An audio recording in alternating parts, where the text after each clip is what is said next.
A werewolf romance written by Georgina Anderson. Prologue. The river remembers. The river had witnessed every drowning in its history, every desperate gasp, every final prayer, every soul that surrendered to its cold embrace. But in 300 years of flowing through the Silvercrest territory, it had never given anything back. Until tonight. The girl sank like a stone, her lungs burning, her wolf too weak to save her. Above the surface, thunder cracked the sky open. Below, in the deep, where light couldn't reach, something ancient stirred.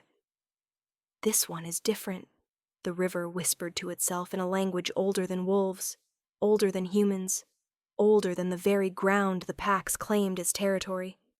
This one has been broken by her own kind. The girl's eyes were open as she drowned. Even dying, she was searching for something. Acceptance, perhaps. Love. A reason she'd been born only to be discarded like river stones, skipped once and forgotten. The river watched the last bubbles escape her lips. Watched her body go still.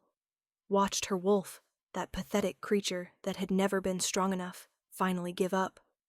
And then the river made a choice it had not made in millennia. "You cannot see yourself," it murmured, its current wrapping around her like a mother's arms. "So, I will teach you to see everything else." The water began to glow. When Sera's eyes opened again, they were white as milk, blind as winter stone. But behind those sightless eyes, she could suddenly see every thread of fate that connected every living thing, past, present, and future, all woven together in a tapestry so beautiful and terrible that she screamed. The river carried her to shore and left her there, gasping and changed. Above, the storm cleared. The moon emerged full and merciless, illuminating what she had become. The pack would call her cursed. They would call her dangerous. They would call her broken. But they would be wrong. For the first time in her miserable, unwanted life, Sera was exactly what she was always meant to be. Whole. Before we continue, tell me where you're watching from. I want to know how far this river has traveled. And subscribe, because this is only the beginning. Like this video to keep the story flowing. The pack is watching, and the story is just waking up. Chapter 1. The Unwanted 3 months earlier. Sera learned early that some wolves were born to be invisible. She crouched in the corner of the pack dining hall, her bowl of thin stew growing cold as she watched the others eat. Real wolves, strong wolves, didn't hide in corners. They sat at the long tables, shoulders touching, voices overlapping in that easy way that came from belonging. Sera had never belonged.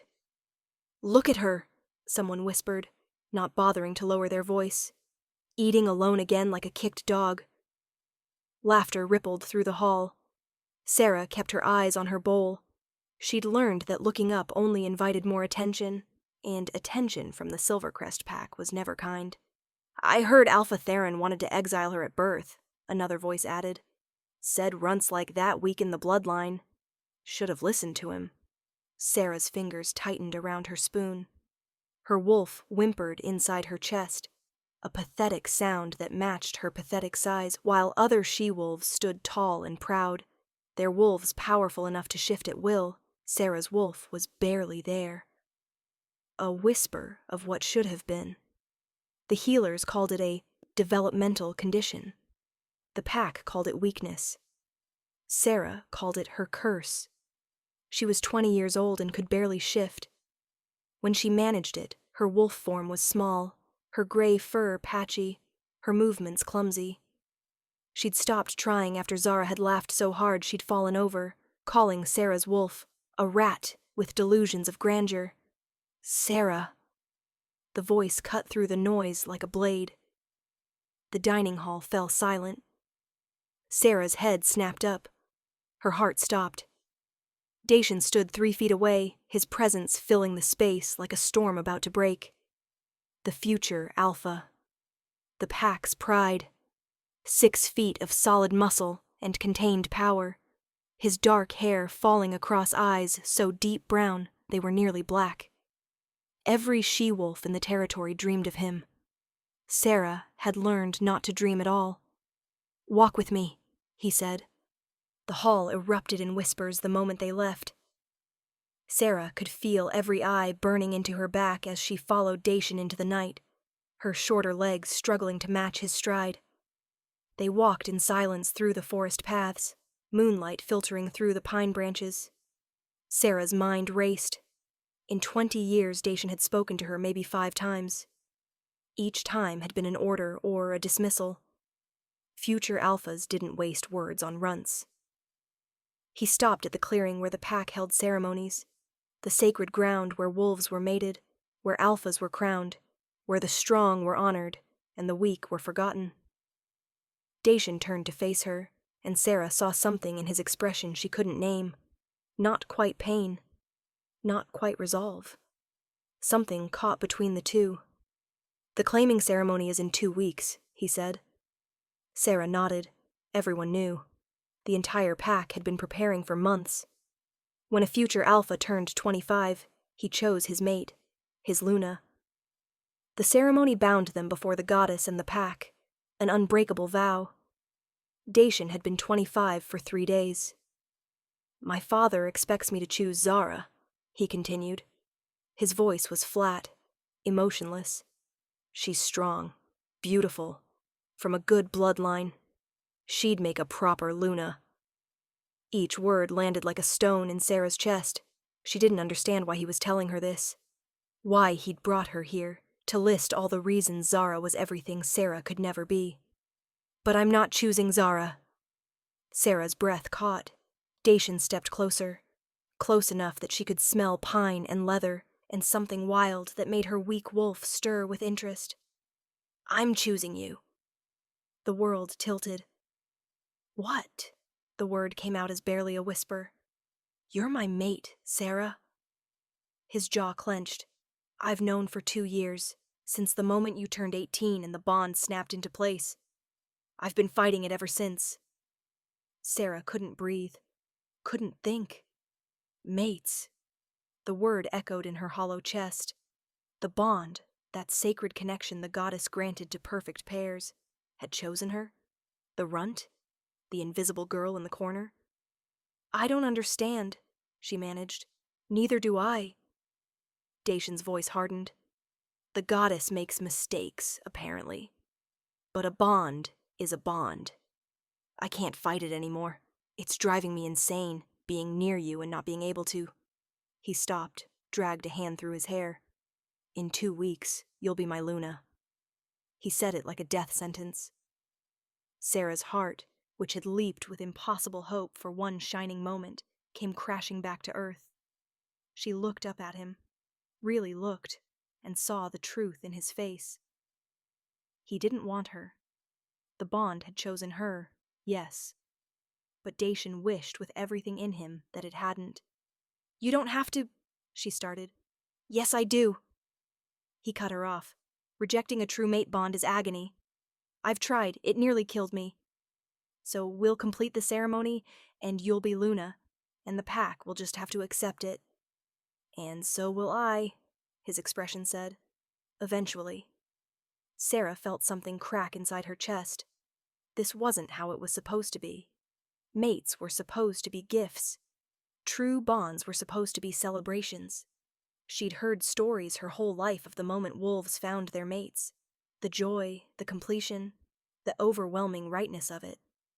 This felt like punishment.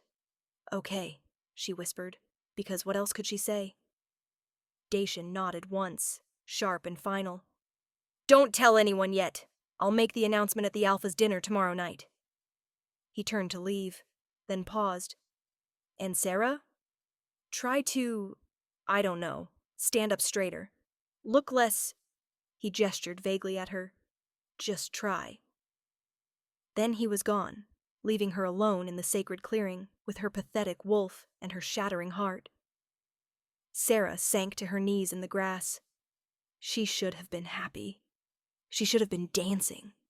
The future Alpha's mate, the runt chosen by the goddess herself. But all she felt was the terrible certainty that this gift would destroy her. The bond hummed in her chest, that golden thread that connected her to Dacian, and for the first time, she hated it. Hated the goddess for her cruel sense of humor. Hated Dacian for looking at her like she was a burden he had to bear. Hated herself for being so weak that even her own mate couldn't want her. She didn't cry. She'd learned years ago that tears changed nothing. Instead, she sat in the clearing until the moon set, and dawn painted the sky gray, trying to prepare herself for a future she'd never wanted and couldn't escape. Chapter 2. The Announcement. The Alpha's dining hall blazed with firelight and tension. Sera stood in the doorway, her simple gray dress feeling like rags compared to the finery everyone else wore. The entire pack had gathered, over 200 wolves crammed into the great hall, all buzzing with speculation. Everyone knew something big was coming. Future alphas didn't call mandatory gatherings for small announcements. "There she is," someone hissed. "Why is the runt even here?" "Probably to serve. Someone has to refill the wine." Sera kept her chin up and made her way to the back wall, where the Omegas and low-ranked wolves stood. Her usual place. Morella, the elderly Omega who'd been kind to her since childhood, made space and squeezed her hand. "You look pale, child," Morella whispered. "Are you ill?" "I'm fine," Sera lied. She wasn't fine. She hadn't slept, hadn't eaten. For 24 hours she'd been trapped in a nightmare loop of Dacian's words. The goddess makes mistakes, apparently. At the head of the hall, Alpha Theron sat in his great chair like a king on a throne. He was massive even for a wolf, his gray-streaked hair and scarred face testament to decades of battles. Power radiated from him in waves that made every wolf in the room instinctively lower their eyes. Beside him sat his son. Dacian looked like a prince carved from stone, beautiful and cold and untouchable. He stared straight ahead, his expression revealing nothing. Theron stood, and the hall fell silent instantly. "My wolves," he began, his voice carrying to every corner. "Tonight, we celebrate the continuation of our bloodline.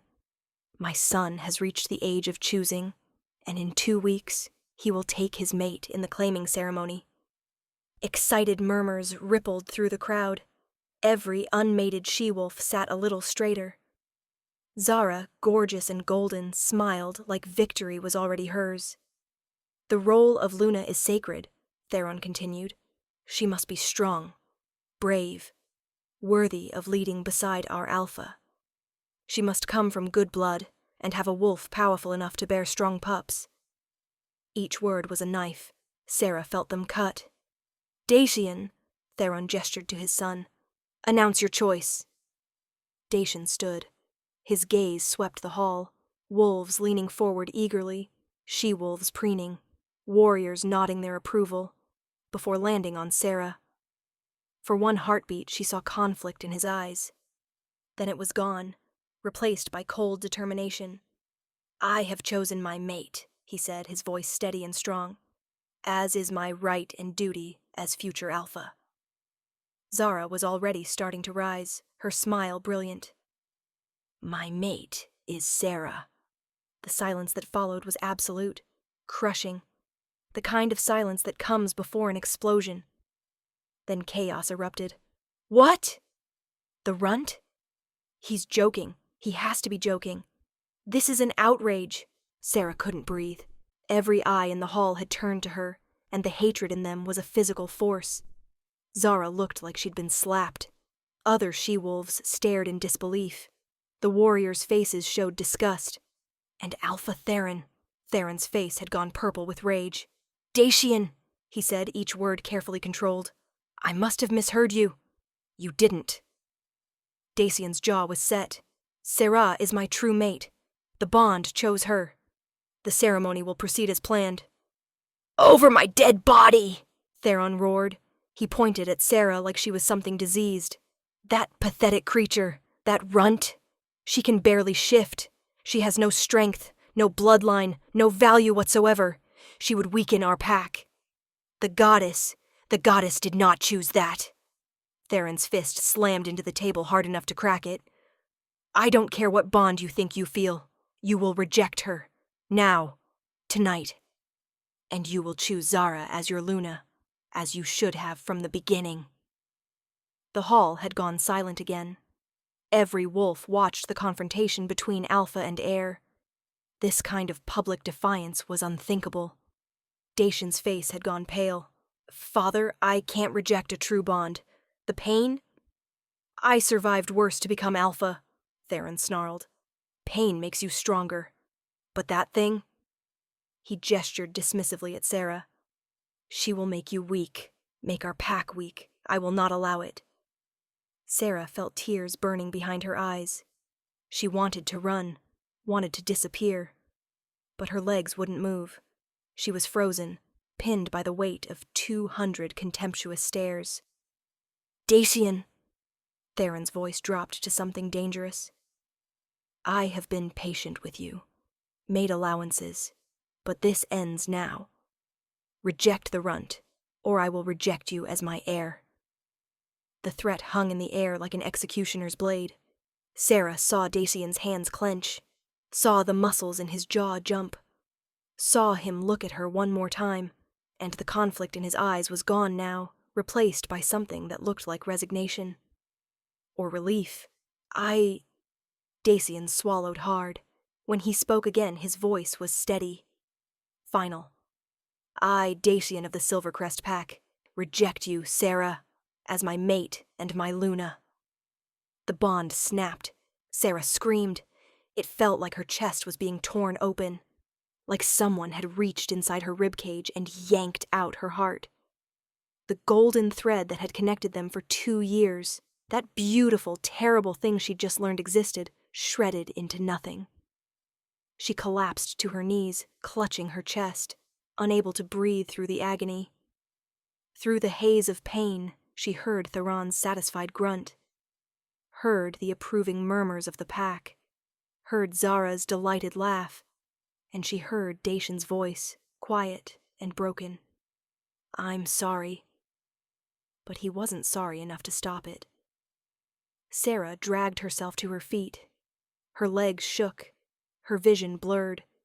The bond's destruction was still tearing through her, but she refused to break down in front of them, refused to give them that satisfaction. She looked at Dacian one last time. He wouldn't meet her eyes. Then she turned and ran. She ran through the hall, past the shocked wolves, past Morella's anguished cry of her name. She ran out into the night, into the forest, her pathetic wolf howling with grief inside her chest. Behind her, the celebration began. The crisis was over, the proper order restored.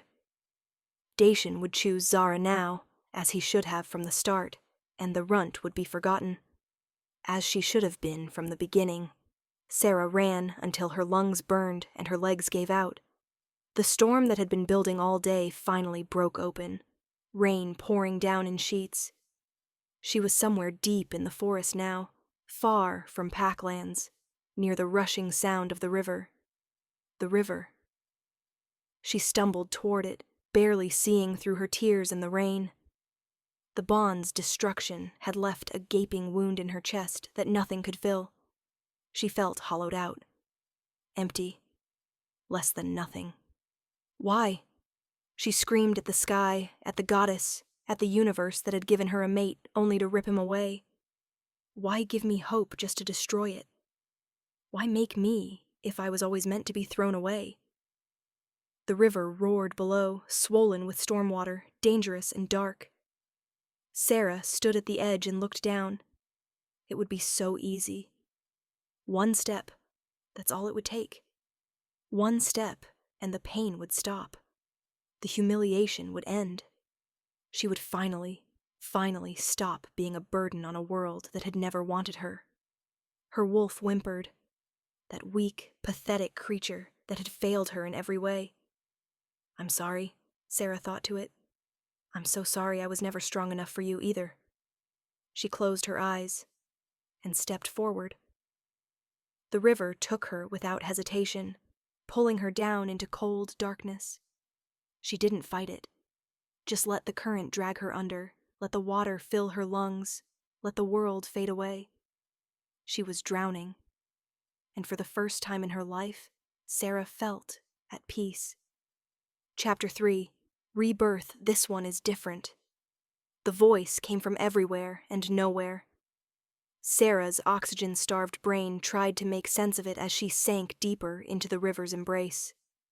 This one has been cast aside by those who should have protected her.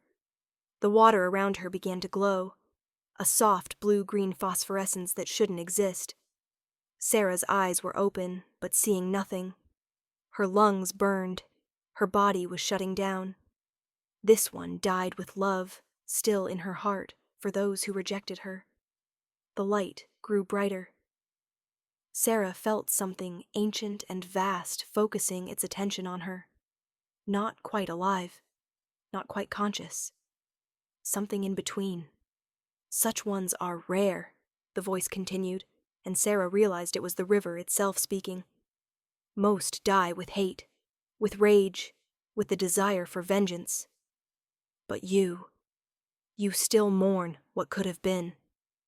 Sera's lips moved, trying to form words that wouldn't come. She was too far gone. I have been here since before your kind walked on two legs, the river said. I have witnessed millions of fates, watched them play out in an endless dance of choice and consequence. And in all that time, I have given my gift to only 12 souls. The current shifted, no longer pulling her down, but holding her suspended. You will be the 13th. No, Sera thought weakly. Let me go. Let me die. I don't want to go back. Child, the river's voice was almost gentle.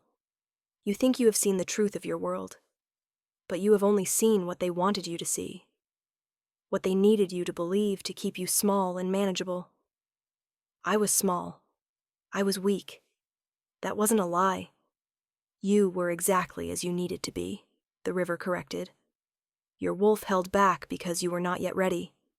Your body stayed small because you had not yet found your purpose. But now? The water began to spin, forming a vortex with Sera at its center. Now you have touched death and found it lacking.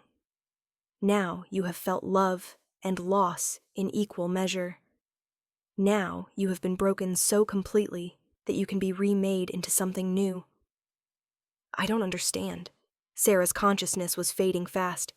You will, the river promised. Open your eyes, child. Truly open them.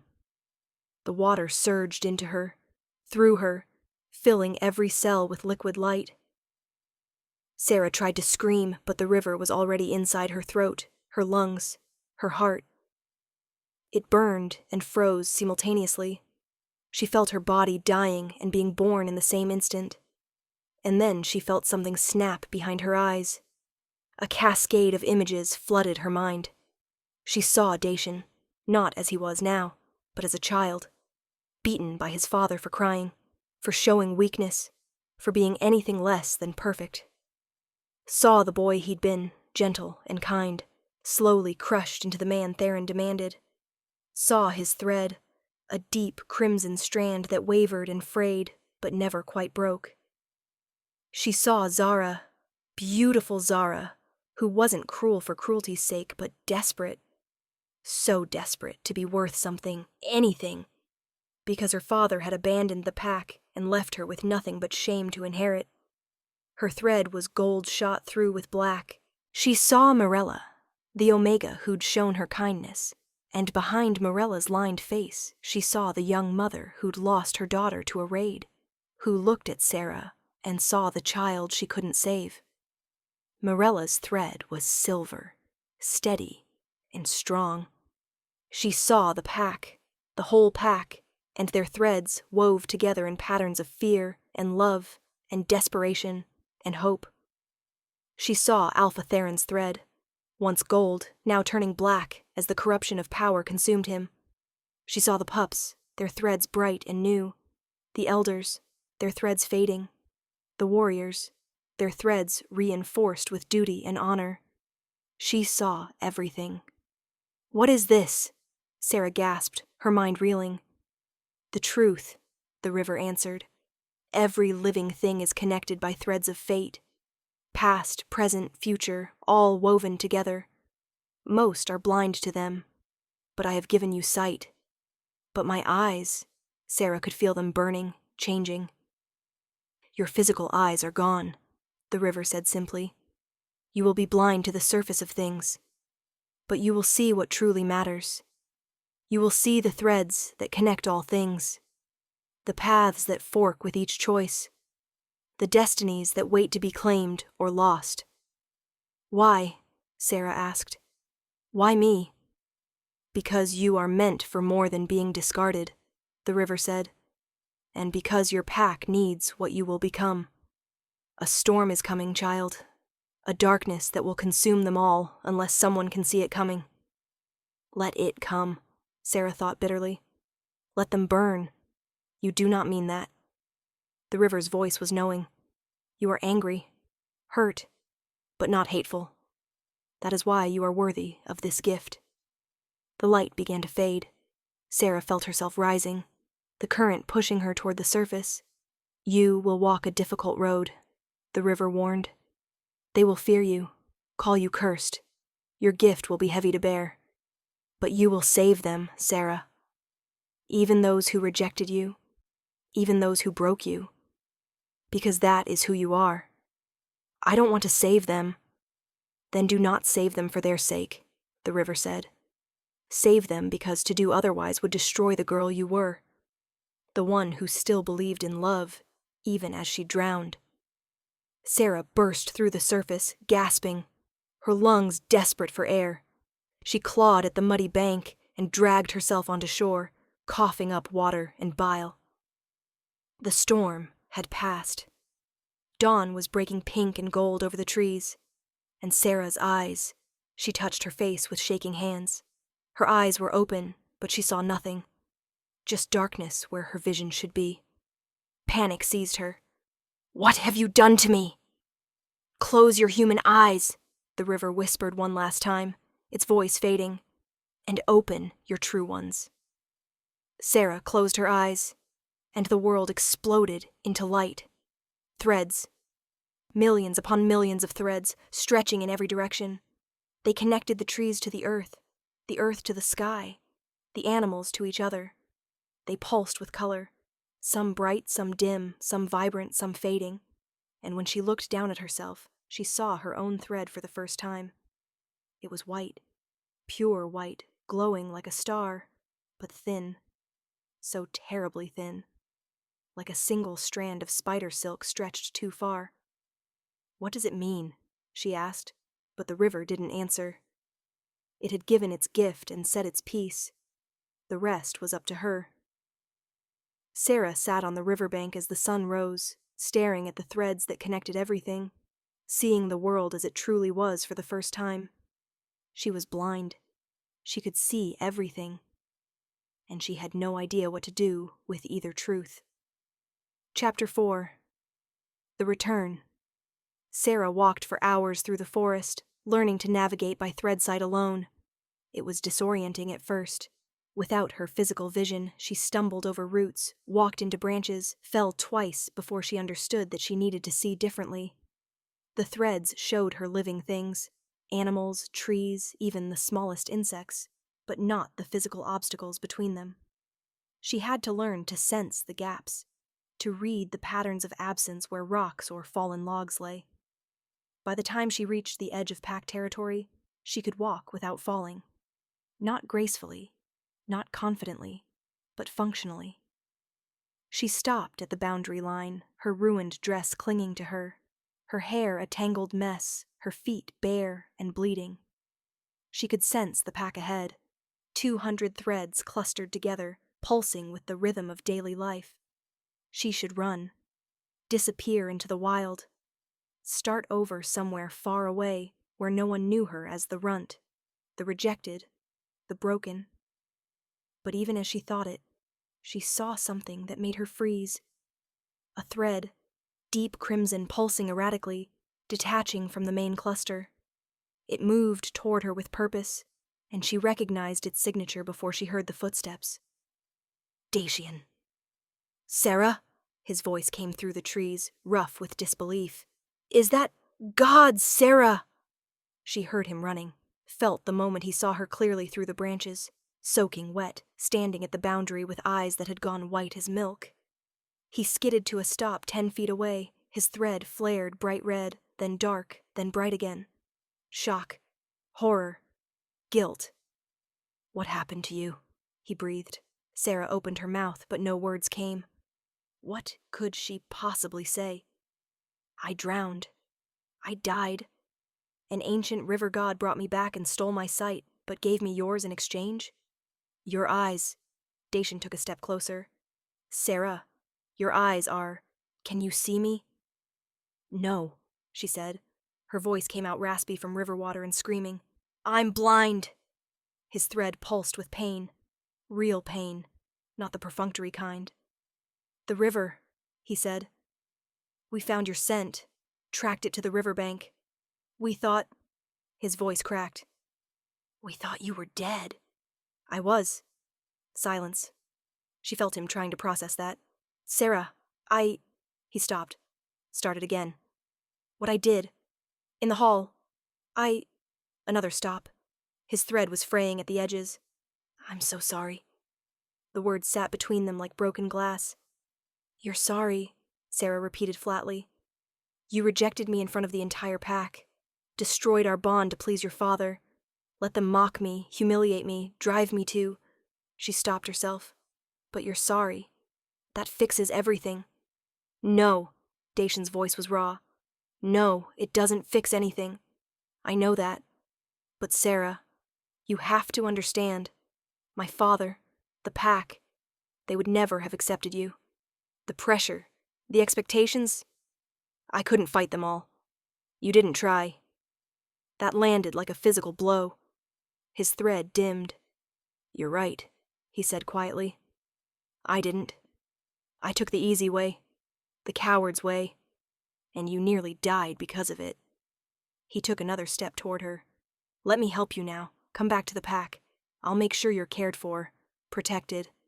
I owe you that much. Sera almost laughed. He still didn't understand. I don't need your protection, Dacian. You're blind, he said gently, like speaking to a child. And weak. You won't survive out here alone.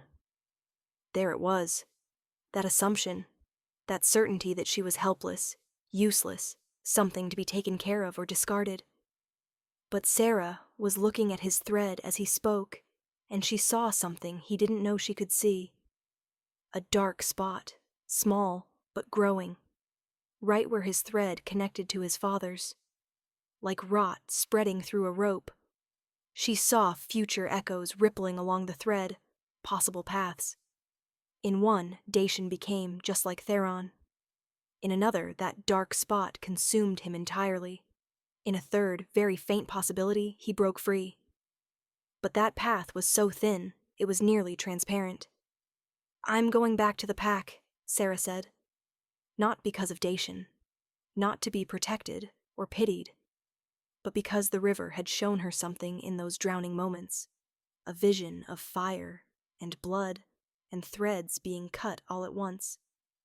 Something was coming. She didn't fully understand what she'd seen, but she knew with absolute certainty that if she ran, everyone in the Silvercrest Pack would die. Even Dacian, who'd broken her heart. Even Theron, who'd ordered her rejection. Even Zara, who'd laughed at her suffering. All of them would die, and she was apparently the only one who could see it coming.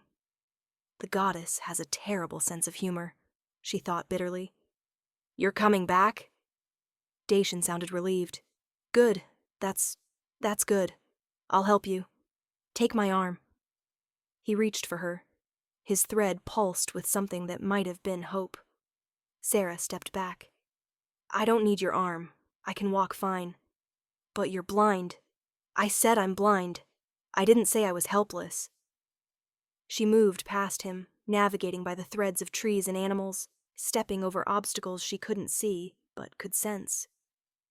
Behind her, Dacian stood frozen, his thread flickering with confusion. How are you doing that? He asked. Sera didn't answer. Let him wonder. Let him worry. Let him start to question everything he thought he knew about the weak little runt he'd thrown away. She walked toward the pack grounds, and Dacian followed, his thread pulsing with questions he didn't dare ask. When they emerged from the forest, the pack's reaction was immediate.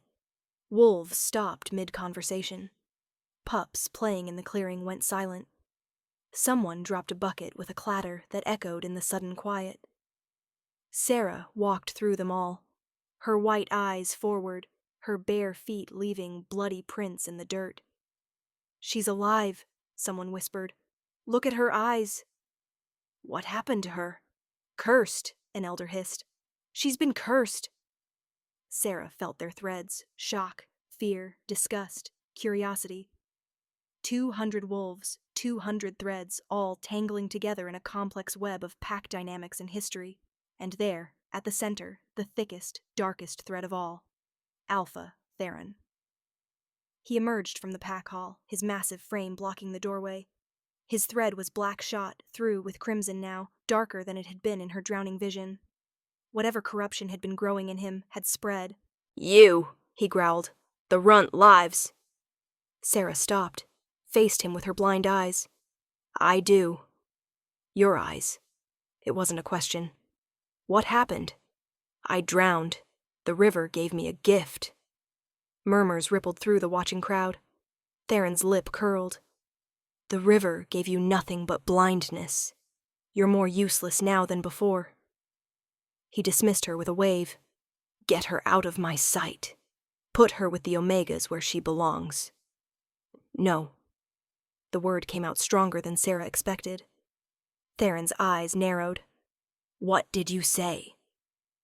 Sera could see his thread now, see the paths branching from this moment. In most futures, she backed down, apologized, became invisible again. But in one thread, one impossibly thin thread, she stood her ground. She chose that thread. "I said no," Sera repeated louder. "I have something to tell the pack. Something you need to hear." Theron laughed, a cruel barking sound. "You? You have nothing worth hearing?" He turned to his warriors. "Remove her." 2 males stepped forward. Sera saw their threads, obedient, loyal, uncomfortable but committed to duty. "Wait," Dacian's voice cut through. "Father, let her speak." Every eye turned to him.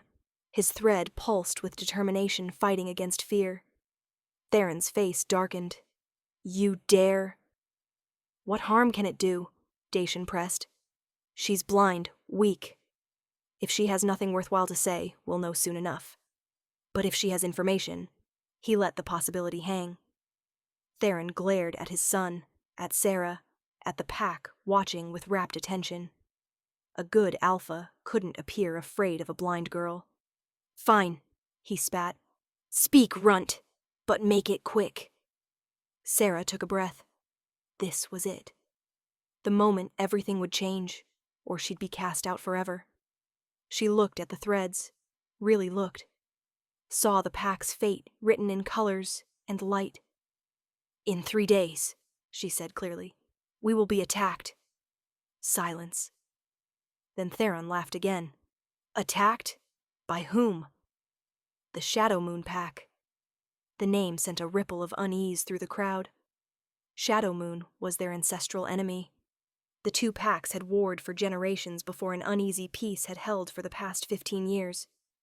"Victor hasn't moved against us in over a decade," Theron scoffed. "He knows we'd crush him." "He's been planning," Sera continued. She could see it in the threads, connections between their pack and the enemy stretching back months. "He has spies among us. He knows our patrol routes, our weaknesses. He's waiting for the claiming ceremony, when our guard is down and we're celebrating." "Lies!" Theron declared. "The ceremony isn't for 2 weeks." "It was for 2 weeks." Sera turned her blind gaze on him. "But you moved it up, to 3 days from now. You made the announcement this morning while I was gone." More murmurs. It was true, Theron had indeed announced the date change at dawn. "How did you know that?" Dacian asked quietly. "I see things now," Sera said simply. "Things others can't." The river didn't just take my sight. It gave me something else. She looked at the crowd, at their threads. I can see your fates. All of you. And if we don't prepare, in 3 days, half this pack will be dead. The clearing erupted. She's insane! Cursed! How dare she— Enough! Theron's roar silenced them all. He stalked toward Sera, his presence crushing. You claim to see the future, to have some goddess-given gift? His voice dripped with contempt. Prove it. Sera met his stare with her white, sightless eyes. She looked at his thread, saw the paths branching, saw what was coming for him. You're dying, she said quietly.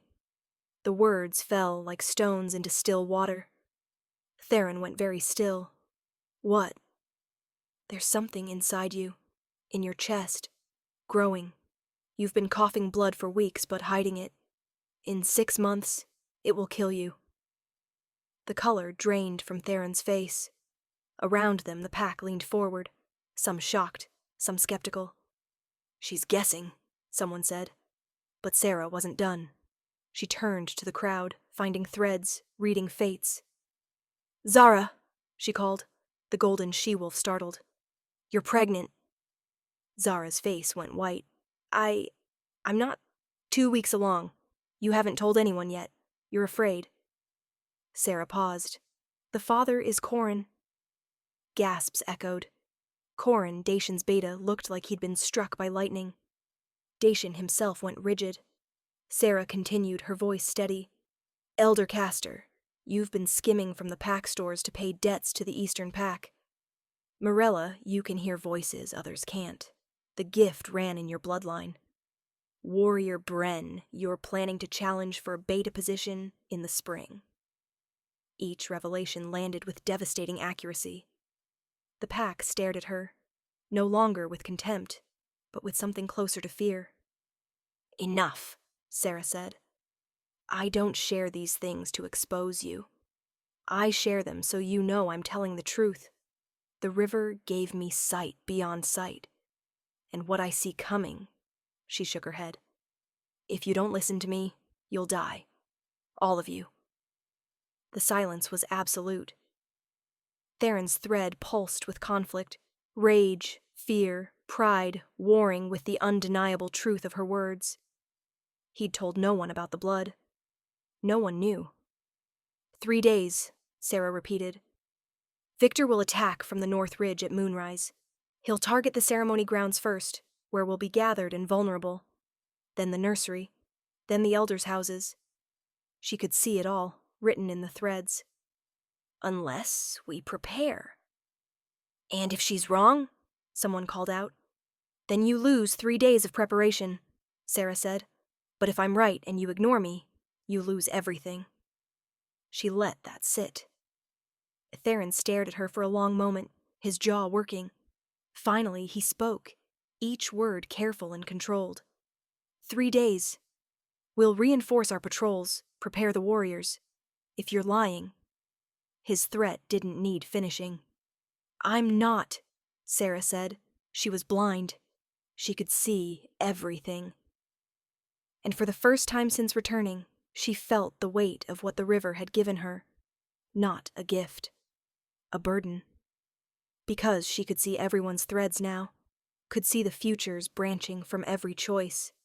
And she knew with terrible certainty that in 3 days, no matter what they did, some of those threads would be cut forever.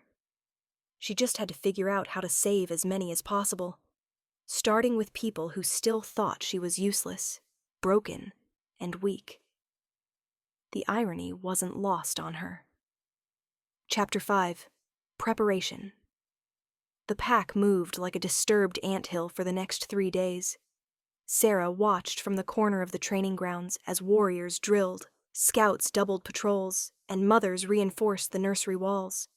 She saw it all through threads and echoes of possibility, reading the future like a book being written in real time. Some threads grew stronger as preparations continued. Others frayed. Still there, little prophet? Sera didn't turn at the mocking voice. Zara approached, her thread gold and black, her belly flat but carrying a secret Sera had exposed to the entire pack. "I suppose I should thank you," Zara said, sitting on the fence beside her, "for ruining my life." "I didn't ruin it. I just revealed the truth." "Same thing." Zara's voice was bitter. "Corin wants nothing to do with me now. He thinks I trapped him. Dacian won't look at me.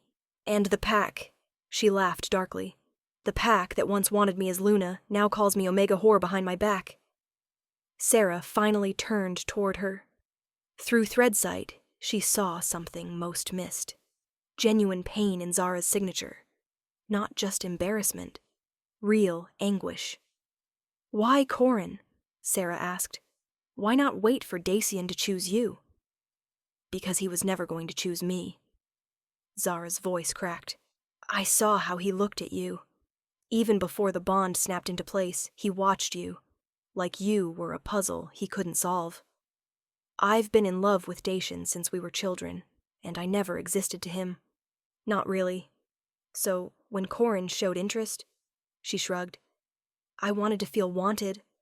Just once." Sera saw Zara's thread branch. One path led to isolation, bitterness, a life lived as an outcast. Another led somewhere different. "The pup will be strong," Sera said quietly. Zara's head snapped up. "What?" "Your daughter. I can see her thread already, faint but there. She'll be fierce, brave, everything you wanted to be." Zara's eyes filled with tears. "I'm having a girl?" "Yes." For a moment they sat in silence. Then Zara asked, "Will she survive? The attack, I mean. Will my baby survive?" Sera looked at the threads, at the futures branching. "If you do what I tell you to do, yes." "Then tell me," Zara said immediately. "Please." It was the first time anyone had said please to Sera in years. She told Zara what she'd seen, the specific moment the nursery would be targeted, the warrior who'd arrived to defend but wouldn't be enough, the second route that led to safety, if taken in time.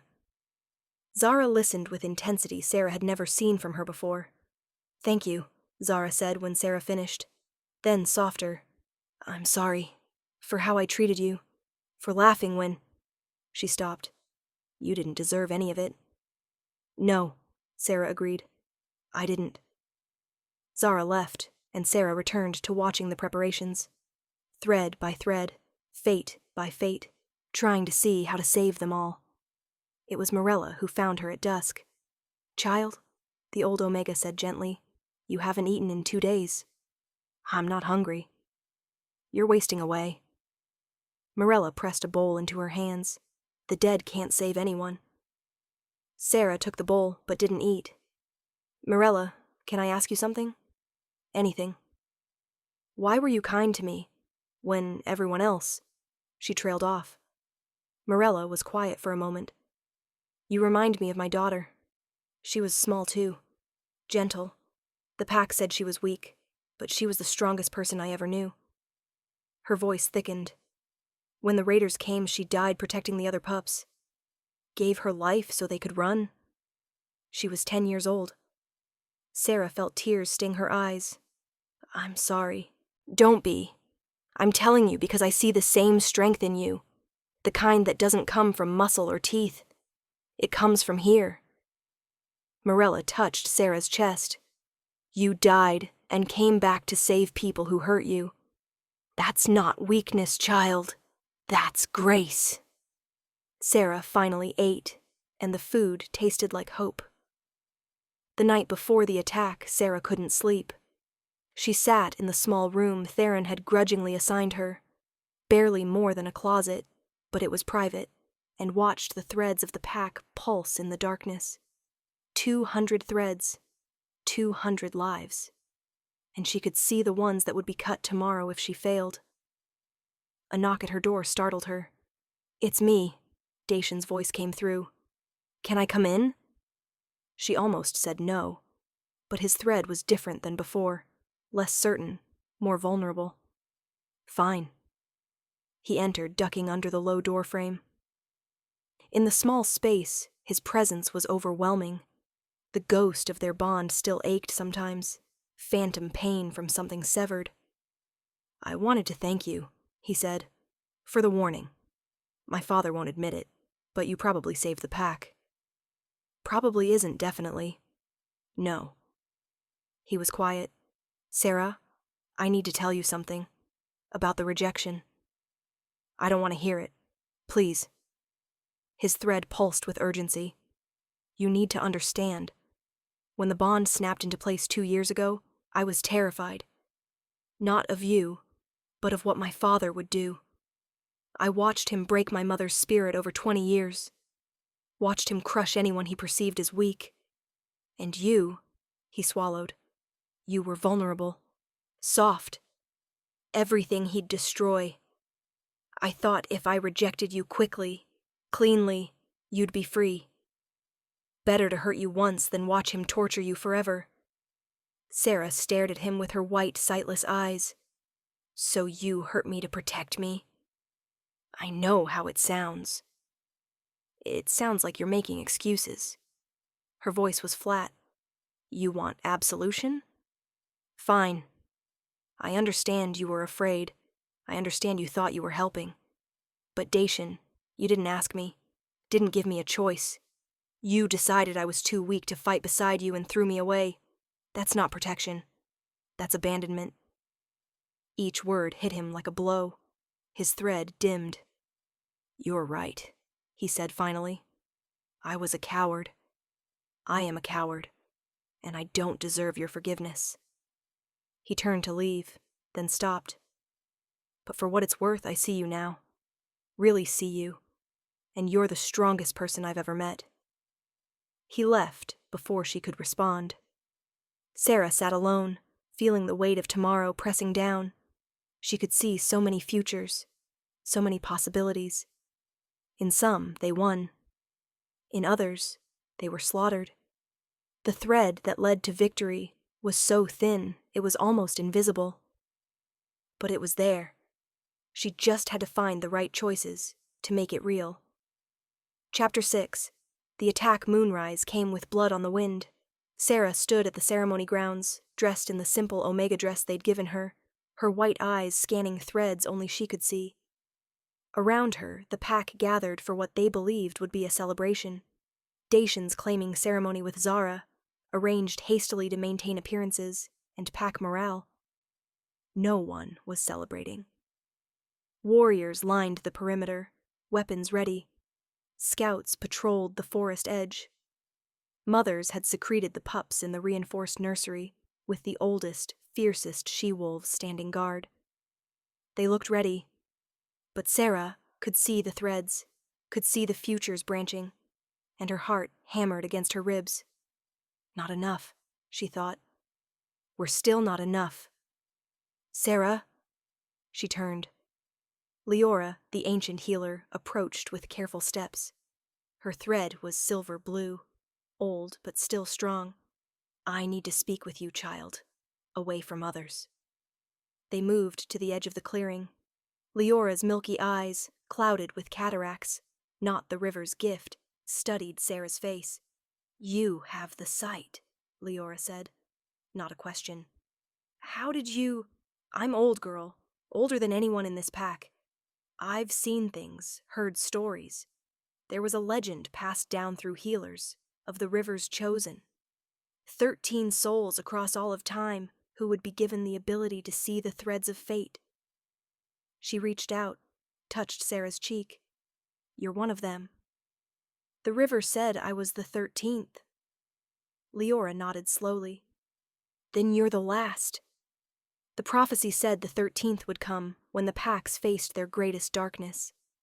That she would be rejected by her own, die, and return with the power to either save or damn them all."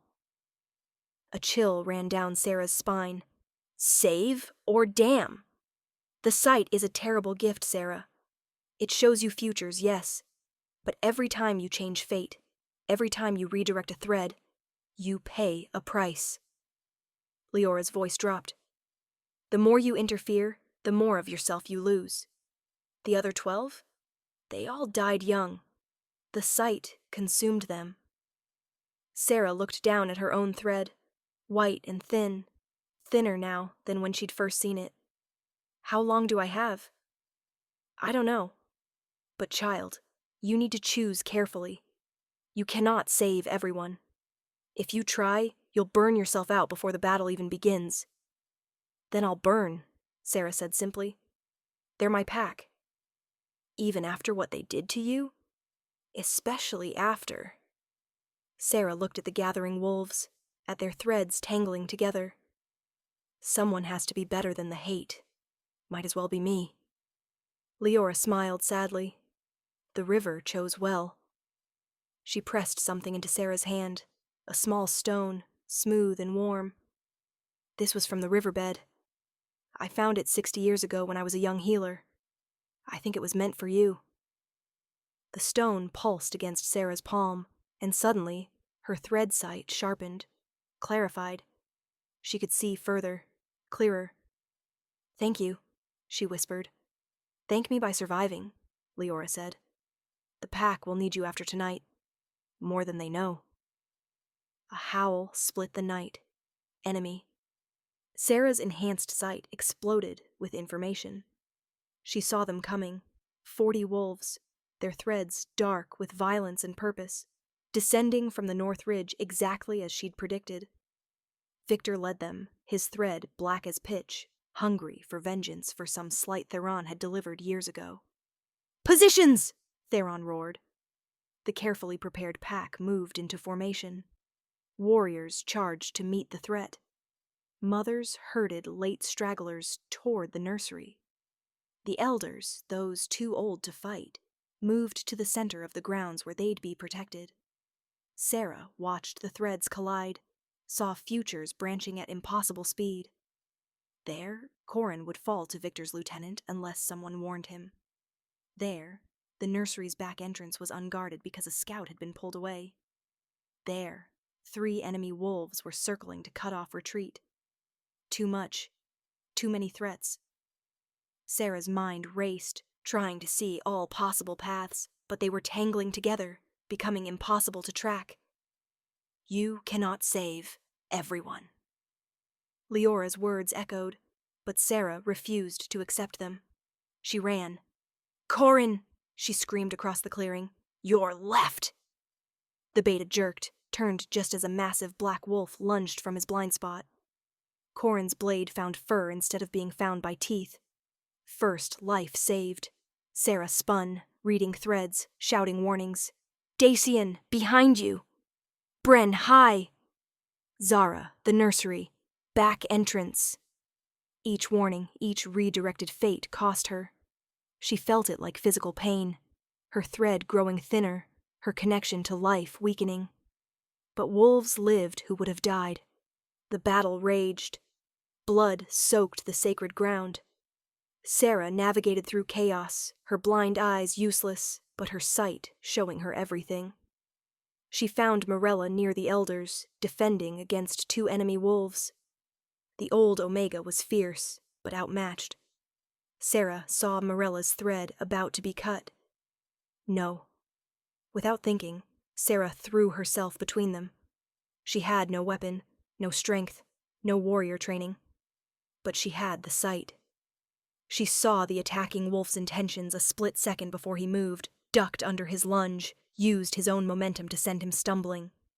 The second wolf came at her, and she saw that path too, dodged wrong, but enough that his teeth missed her throat and only grazed her shoulder.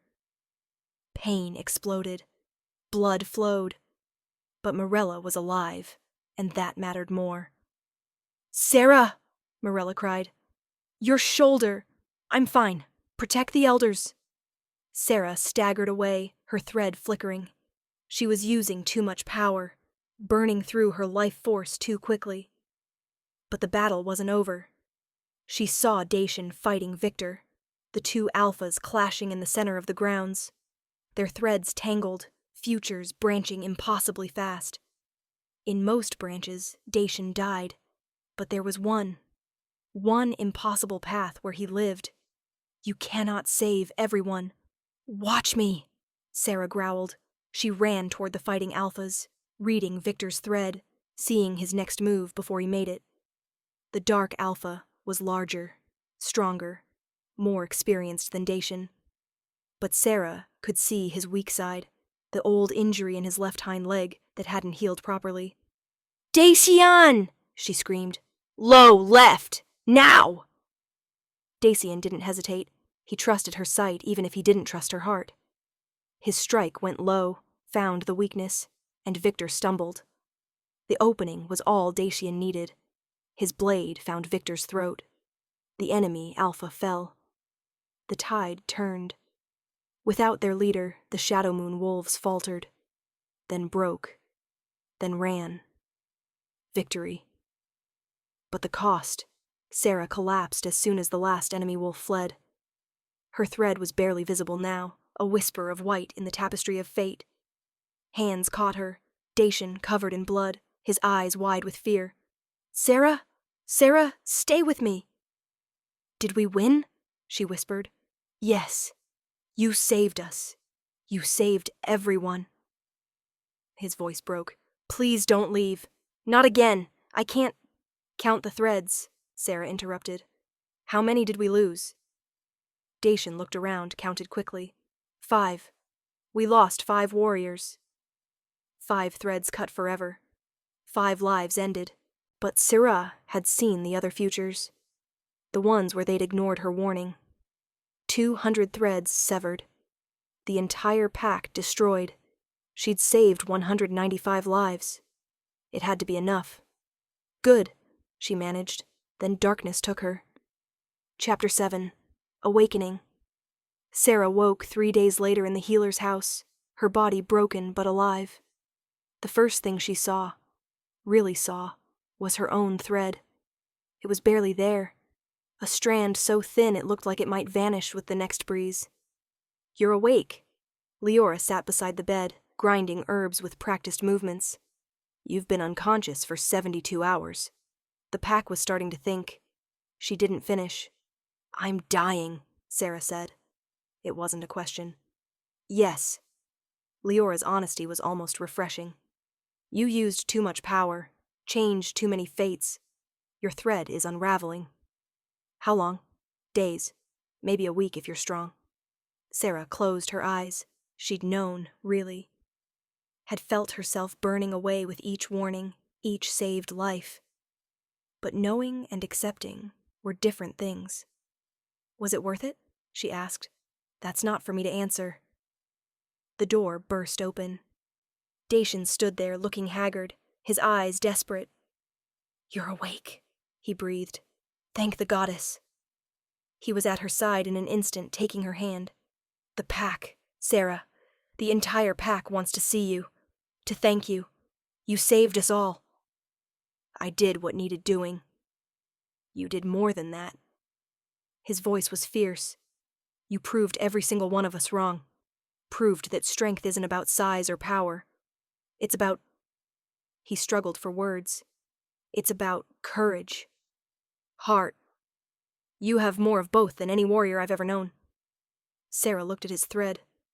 The dark spot where it connected to his father's influence was smaller now. Not gone, but healing. "Dacian," she said gently. "I'm dying." He froze. "What?" "The sight. It consumes its host. I knew when I used it that night. Every life I saved cost me part of my own."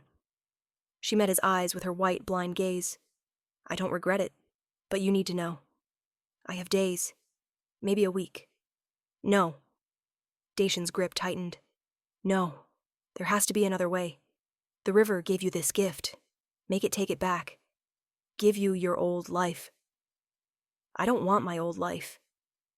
Sera's voice was soft but certain. "My old life was being invisible, unwanted, broken.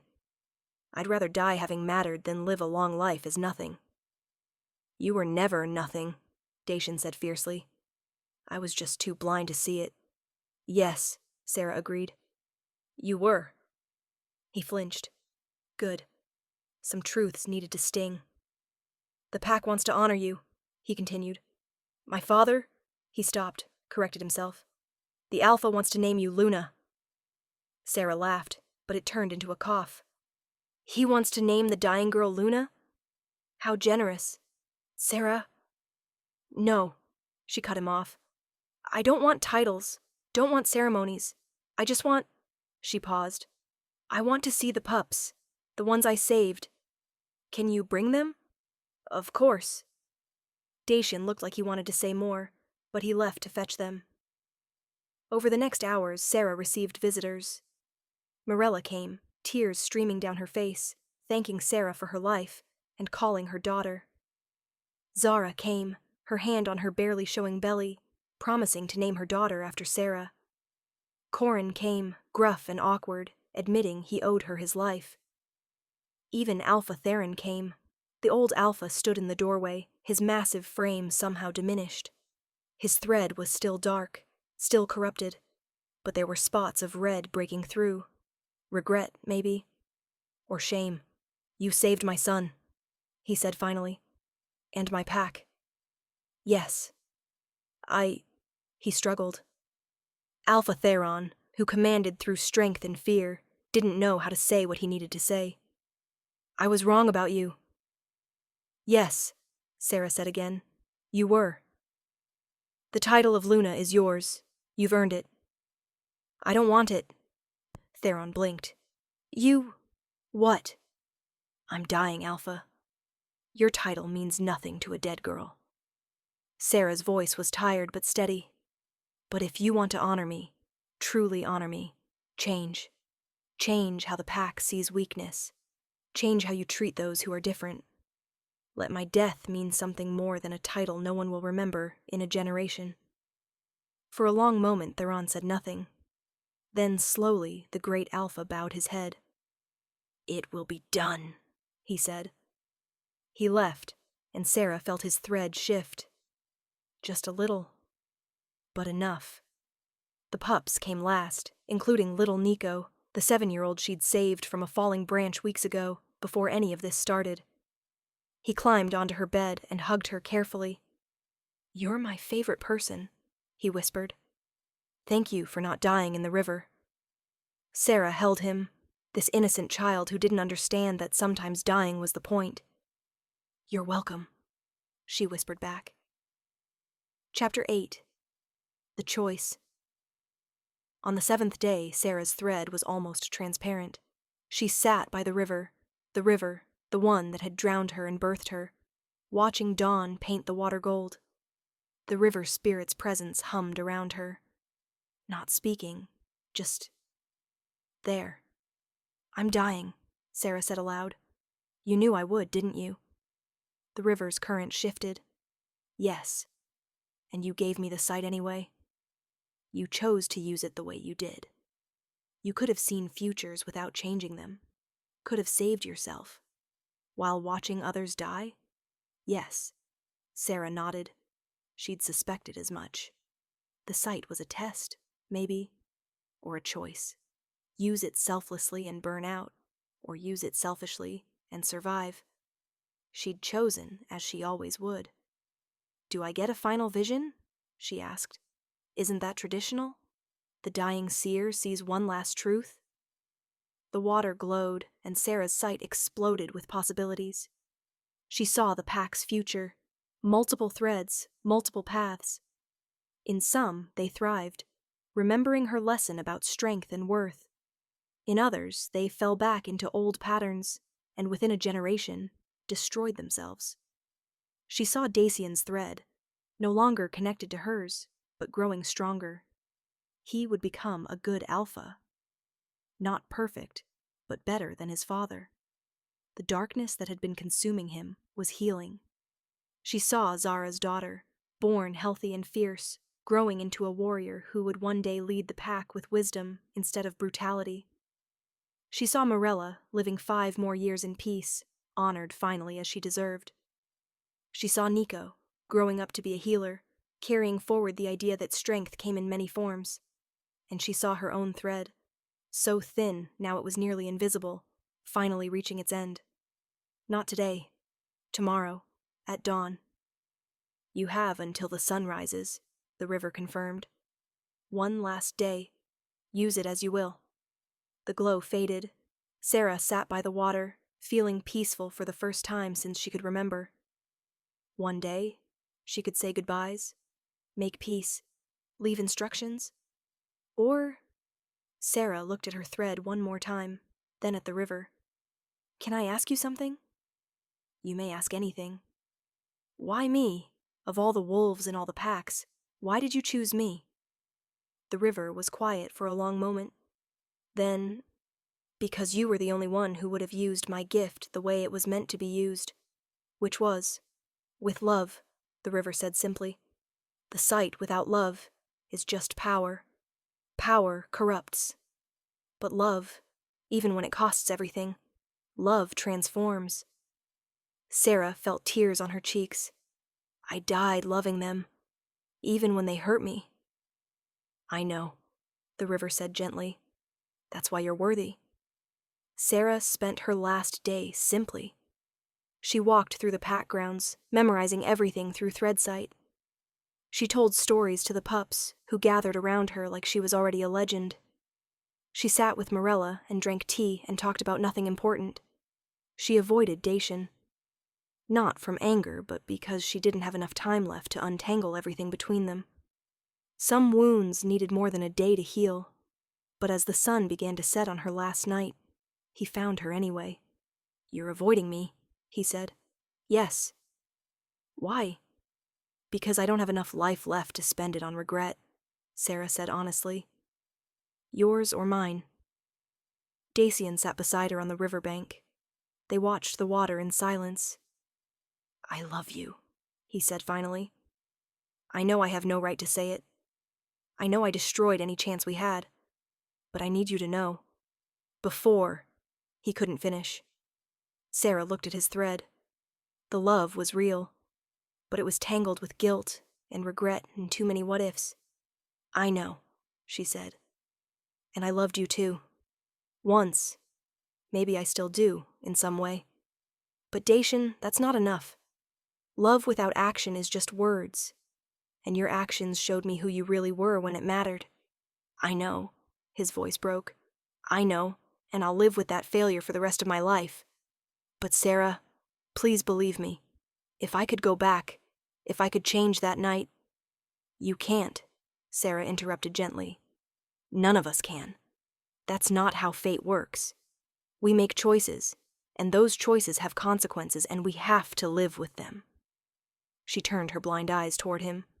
"But here's what you can do. Be better. Be the alpha your father never was. Protect the weak instead of crushing them. Value kindness over strength. Make my death mean something by changing what strength means." "I will," Dacian swore.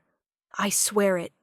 Your legacy will be—" "My legacy will be whatever you make it," Sera cut him off. "Don't make me a martyr. Don't make me a saint. Just learn from me. That's enough." They sat together until the stars came out. Then Sera stood. "I need to go. I want to watch the sunrise. Alone." Dacian stood too. For a moment he looked like he might argue. Then he simply nodded. "Goodbye, Sera." "Goodbye, Dacian." He left. Sera watched his thread fade into the distance, strong and sure. He'd be okay. They'd all be okay. That had to be enough. Epilogue.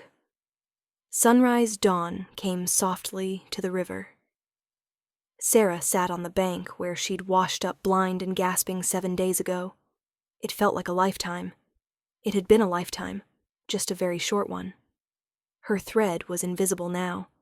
She could barely see it herself, just the faintest suggestion of white against the tapestry of fate. The river hummed with the spirit's presence. "I'm ready," Sera said. "Are you afraid?" "No." And she wasn't. Death had already taken her once. This time, she was choosing it. Will it hurt? No. You'll simply fade, like morning mist in sunlight. Sera nodded. The first rays of dawn touched the water, turning it gold. "Can I ask one last thing?" "Anything. The pack. Will they be okay? Really okay?" "That depends on their choices," the river said. "Just as it always has. But you've given them the chance. shown them a better path. What they do with it is up to them. I guess that's all any of us can do. Yes, the sun rose higher. Sera felt herself beginning to fade. It didn't hurt. It felt like letting go of a burden she'd carried too long. "Thank you," she whispered, "for the gift, for choosing me, for letting me matter. You always mattered, child. You just needed the world to see it. And now they do." The last thing Sera saw before her thread finally dissolved was the pack, all of them, every single one, gathered on the hill above the river. They'd come to witness her passing, to honor her. Morella was crying. Zara had a hand on her belly. Nico waved, tears streaming down his little face. The warriors stood at attention. Even Theron had his head bowed in respect. And Dacian stood at the front, his face carved from grief, his eyes locked on her. She smiled. She couldn't see it with her physical eyes, but she could see his thread burning bright red. Not dark anymore, but brilliant. He would be a good Alpha. A great one. Because of her. Sera closed her white eyes for the last time and let the river take her home. Her body faded like mist in sunlight, and in the tapestry of fate, where her thread had been, a new color appeared. Not white, not gold, not any single color, but all of them woven together. A reminder that some wolves burned so bright they illuminated everyone around them. Even in death. Especially in death. 10 years later, little Serafina, Zara's daughter, 10 years old now and fierce as her mother once wished to be, sat in Morella's lap and listened to the story she'd heard 100 times. "Tell me again about Sera," the girl demanded. "The blind seer who saved the pack." Morella smiled, old now, but still strong. "Sera was small," she began. "The pack thought she was weak, but she had something more important than size or strength. She had the ability to see what others couldn't. And when the darkness came, she stood between the pack and destruction, even though it cost her everything." "Because she was brave," Serafina said.